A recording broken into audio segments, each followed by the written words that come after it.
Namaskar. This is part 3 of seated forward bend, also known as Paschimottanasana. We've covered a few different variations for modifications. We covered the single leg, we've covered the double leg, we've covered using the strap, rolling something up like a little blanket underneath the knee, using the blanket in the back as a wedge. We're still going to use the blanket in the back as a wedge. I'm going to ask Yong to scoot forward a little bit. Good. So that he can catch that edge.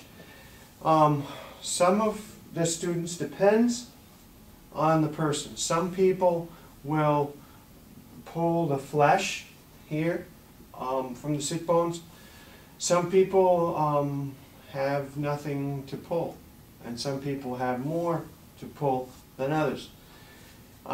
It really depends. I think that is one of the good techniques to try, okay, when we initially set up. On this one, I'm going to ask you to do the same thing, flex your feet. Okay, this is a two-person stretch. Ideally, I'm supposed to have a straight back and he's supposed to have a straight back. Do not do this with a student who is a really tight person or somebody who has back problems. Anybody who has pre-existing back problems, I wouldn't even push on their back. The reason why I'm using this variation is this is an even distribution of weight across his back from my back. And what I'm going to do is I'm going to come over back to back with Yong, and I'm setting up right here. I'm going to tell you to take a big inhale. Yup. And then exhale slowly forward. Okay. What I'm doing is I'm going with them and I'm going to reverse plank. Breathing smooth. Okay. So the object here is for me to be as straight as I can be and for him to be as straight as he can be. And so I'm not putting 100% of my pressure on him, but I'm giving him about as even a distribution of weight as I can across his back. Now some people, there is another variation here, where some people will get down a little bit lower and they start to work the spine at different angles.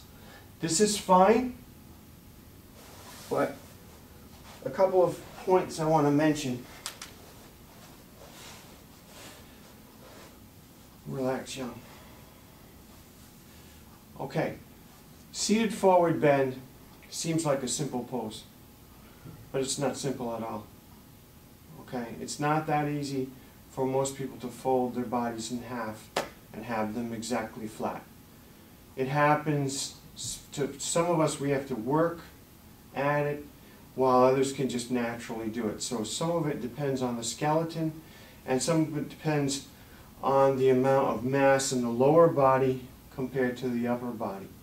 If someone is fairly lean at the top, it's going to be easier for them to fold and meet halfway. The other thing is, never push yourself or push a student into any posture. You might know how it should line up. Yong and I had experimented with this before this video, so we experimented with this particular technique.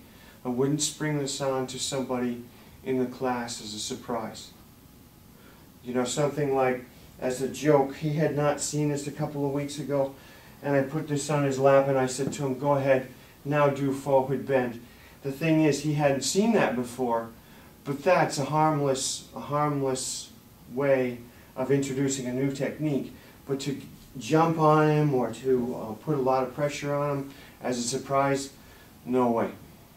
So I want to wish all of you a nice week. Om Shanti.